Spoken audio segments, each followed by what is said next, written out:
Seorang nasabah kehilangan uang tabungannya senilai 20 miliar rupiah. Tersangka yang merupakan kepala cabang bank tersebut pun terancam hukuman penjara 20 tahun.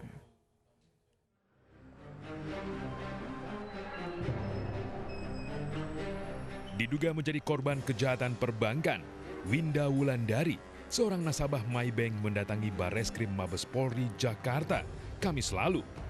Kedatangan Winda bersama kuasa hukumnya ini lantaran uang tabungannya sebesar 20 miliar rupiah yang disimpan di Maybank hilang. Uang senilai 20 miliar tersebut disimpan Winda dalam 2 rekening terpisah dengan rincian 15 dan 5 miliar rupiah. Hilangnya itu kita baru tahu itu Februari tahun ini, dan kita tuh sudah menabung dari 5 tahun lalu. Jadi dari 2015 kita tuh mulai menabung. Karena setiap bulan itu dapat rekening koran atau enggak? Oh, kita dapat. Jadi yang diduga sama ini ternyata rekening koran yang kita dapat itu ternyata rekening koran palsu. Terkait kasus ini, penyidik Barreskrim tengah menyelidiki aset dan memeriksa sejumlah rekan tersangka atas kasus penggelapan dana nasabah tersebut. Modus operandi tersangka AT menarik uang nasabah tanpa izin pemilik rekening, kemudian mentransfer kawan-kawan tersangka untuk diputar dengan harapan mendapatkan keuntungan. Saksi yang sudah diperiksa sebanyak 23 orang, termasuk karyawan bank dan saksi-saksi yang lainnya. Saat ini penyidik sedang melaksanakan tracing aset dan menelusuri aliran dana yang digunakan saudara tersangka AT.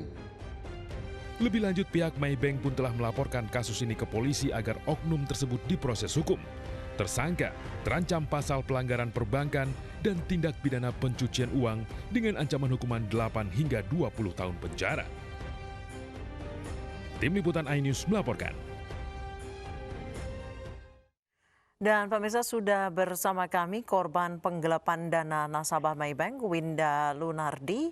Dan kami juga sudah berupaya untuk menghubungi Direktur Tindak Pidana Ekonomi Khusus Barreskrim Polri, Brigjen Helmi Santika, namun belum dapat bergabung untuk saat ini. Saya ke Winda terlebih dahulu.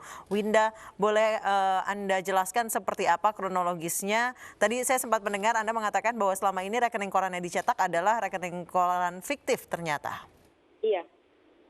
Jadi seperti yang sudah saya beritahukan ke berita-berita sebelumnya, ke wartawan-wartawan sebelumnya. Mungkin boleh diceritakan lagi, Winda, seperti apa kronologisnya? Oh ya, jadi saya kan membuka rekening tabungan Maybank kan pada tahun 2014 bulan Oktober. Nah, dari situ kita mulai memasukkan dana tahun 2015. Dari tahun 2015 itu kita masukkan dananya pun secara bertahap. Jadi awal mula kita ada memasukkan 10 miliar.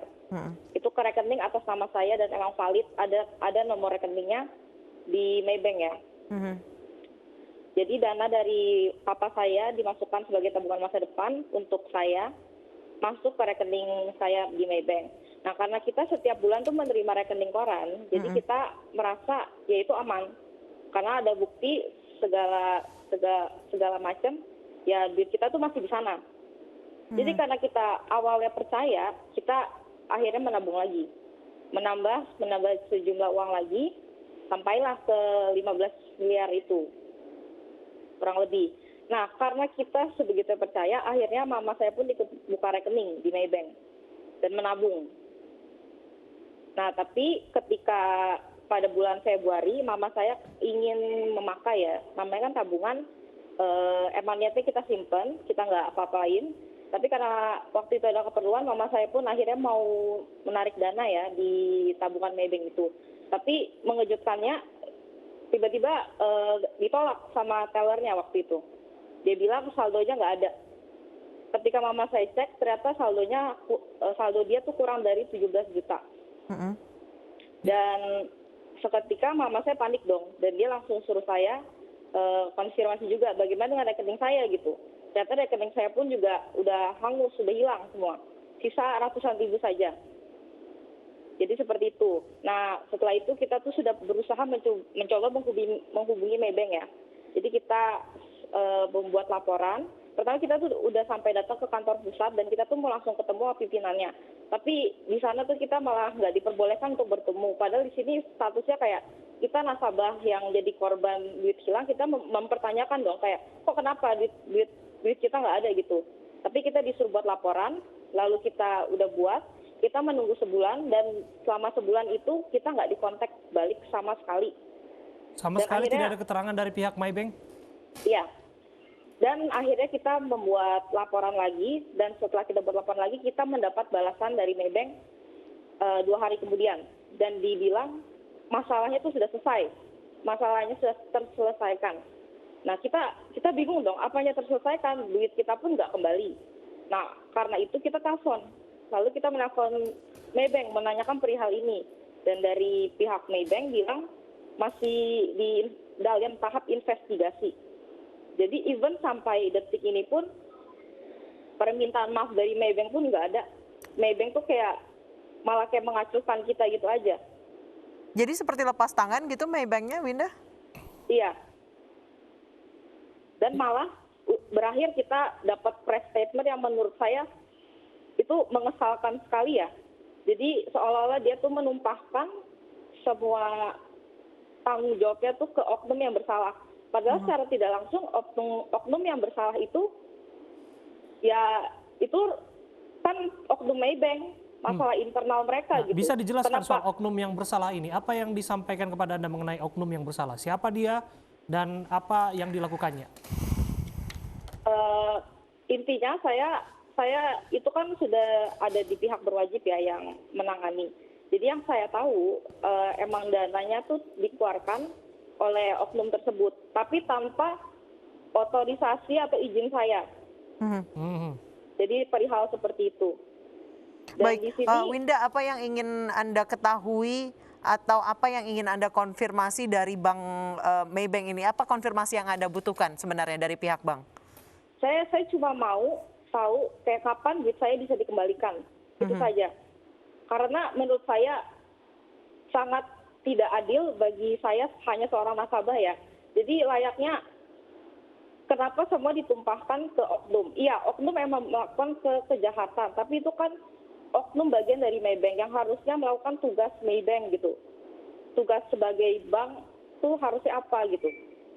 Kayak gimana ya Kak? Kayak kita nabung, niatnya baik, tapi malah ini yang kita dapat balasannya. Jadi berikutnya kalau misalnya ada kasus-kasus seperti ini, anggap saja ya nasabah Maybank lain yang tiba-tiba kehilangan uang gitu ya.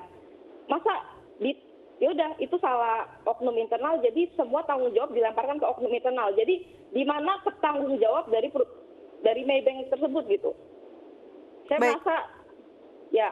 Baik, jadi sejauh ini Maybanknya memang tidak tidak ada menjawab. konfirmasi, tidak ada tanggung jawab sama sekali dari pihak Maybank. Bagaimana setelah proses hukum ini berjalan? Apakah pihak bank sudah mulai kooperatif atau sama sekali belum?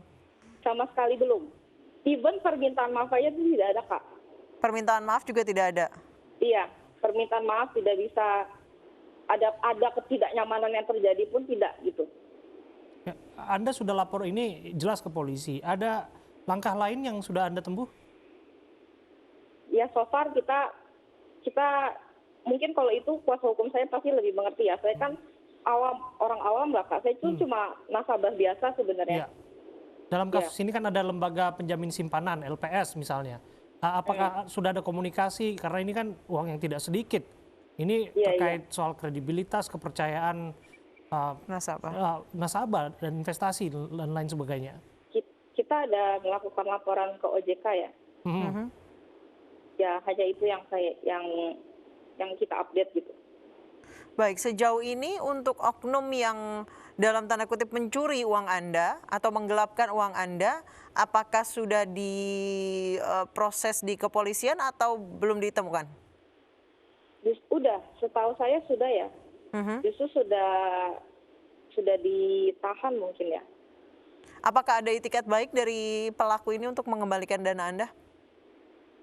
Kalau itu saya nggak tahu, tapi yang jelas kita anggap ya Kak, maksudnya uang dihilangkan oleh beliau gitu. Tapi kan harusnya itu tidak terjadi karena ya kita menabungnya di Maybank, bukan menabung sama dia gitu loh. Iya. Kan Maybank kita percaya untuk melindungi dana kita, bukan tempat tampungan biasa doang. Dia harusnya bisa melindungi dana kita. Kenapa dana saya bisa keluar ke orang lain tanpa otorisasi saya gitu? Menarik. Ada keterangan dari Otoritas Jasa Keuangan? Saya belum menerima ada update dari mereka. Baik, berarti sejauh ini tidak ada satupun keterangan dari Maybank kecuali melimpahkan ini kepada oknum ya. Berarti tidak ada minta maaf. Hanya press statement dari mereka aja. Baik, untuk proses pencairan dana Anda hingga akhirnya bisa diambil oleh oknum pelaku ini juga tidak ada keterangan dari Maybank-nya? Tidak ada. Sama sekali?